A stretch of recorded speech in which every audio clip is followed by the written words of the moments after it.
Good morning વિદ્યાર્થી મિત્રો, ધોરણ 8 વિષય હિન્દી. એની અંદર કાવ્ય છો તૂફાનો की ओर આપણે કાલે ભણી ગયા. અત્યારે એનો સ્વાધ્યાય જોઈએ. तो स्वाध्याय के अंदर प्रश्नों के उत्तर दीजिए. तो के प्रश्नों के उत्तर के अंदर देखो ज्वार कहाँ कहाँ उठा है.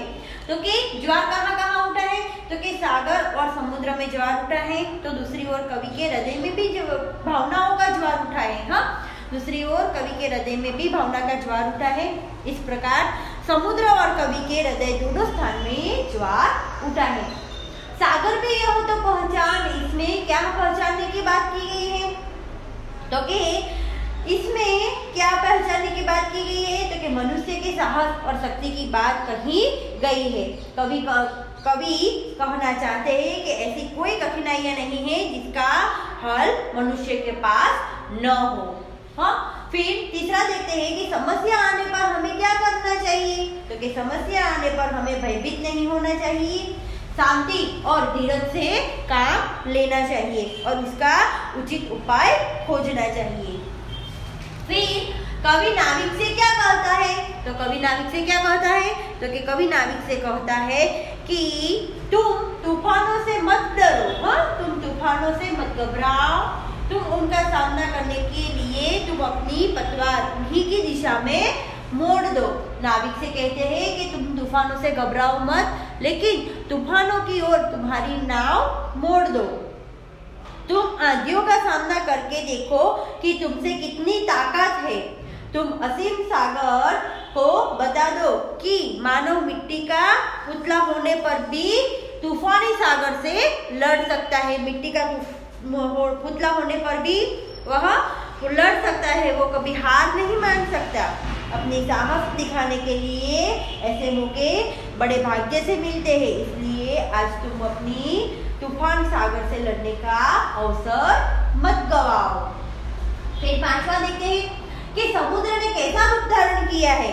तो कि समुद्र ने बड़े जोरों का तूफान आया है, उसे देखकर ऐसा लगता है जैसे वह जहर उगल रहा हो.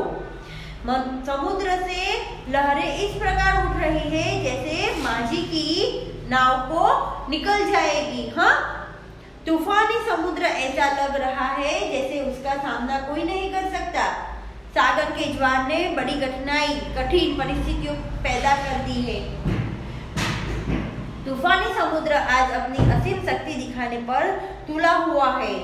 उसकी लहरों ने जैसे मनुष्य को पराजित करने की ठान ही ली है. इस प्रकार समुद्र ने बड़ा रौद्र यानी कि बड़ा रूप धारण किया है. फिर तूफानों की ओर घुमा दो नाविक निज पतवार, ऐसा कवि ने क्यों कहा है. तो फिर क्यों कहा है, तो कि तूफान कठिनाइयों का प्रतीक है. कठिनाइयों से घबराकर भागना कायरता है. कठिनाइयों का डटकर सामना करने में ही हमारी बहादुरी है. जीवन में आने वाली कठिनाइयों मनुष्य को बहुत कुछ सिखा देती है. उनसे हमें हमेशा आगे बढ़ने की प्रेरणा मिलती है. हाँ, उनसे हमें क्या करनी मिलती है कि आगे बढ़ने की हमेशा प्रेरणा मिलती है. जीवन में आने वाली कठिनाइयों को मनुष्य को बहुत कुछ सिखा देती है. इसलिए कवि ने नाविक से कहा है कि तुम अपनी नाव तूफानों की ओर घुमा दो. फिर सातवां देखते हैं कि सागर पार करने के लिए किस बात की आवश्यकता होती है. तो कि सागर पार करने के लिए किस बात की आवश्यकता होती है, तो कि तूफानों से न डरना जरूरी है. तूफानों से लड़ने के लिए पूरी तरह तैयार रहना हमें जरूरी है. सागर कितना भी तूफान नहीं बने, नाविक में आत्मविश्वास की कमी नहीं होनी चाहिए. यह नहीं भूलना चाहिए कि सागर की चुनौती भाग्यवानों को ही मिलती है. इसलिए अपनी शक्ति को पहुंचाने के लिए सागर की चुनौती का स्वीकार करना चाहिए. सागर की चुनौती का स्वीकार हमें करना चाहिए.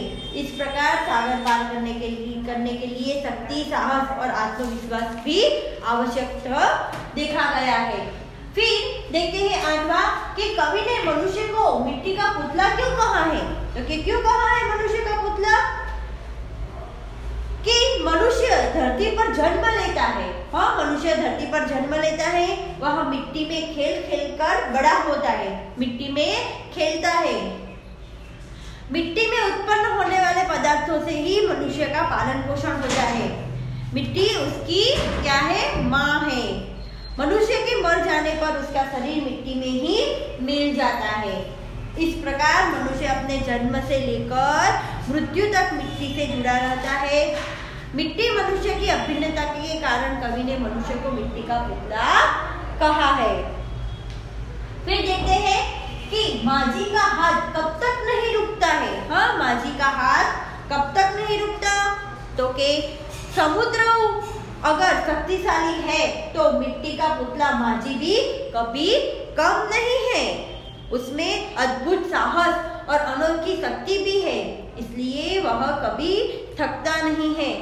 जब तक उसके शरीर में प्राण है, जब तक उसकी सांसों में चेतना है, तब तक माझी का हाथ रुकता नहीं है। वह संघर्ष करना नहीं छोड़ता। इस प्रकार माझी अपने अंतिम सांस तक कार्य करता है। फिर आगे देखते हैं कि 10वां, इस कविता का भावार्थ अपने शब्दों में लिखिए।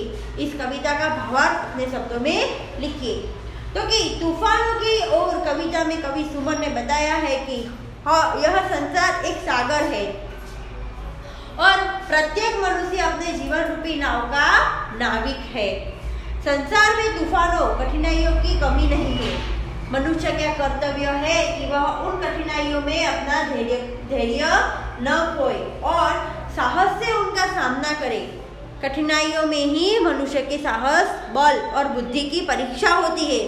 इसलिए वह कठिनाइयों का स्वागत करके और उन पर विजय प्राप्त करे। तो इस प्रकार हम काव्य छोप का स्वाध्याय पूर्ण करते हैं। आप लोगों को अपने असाइनमेंट में से देखकर यह प्रश्नों के उत्तर अपने फेयर नोटबुक में लिखना है।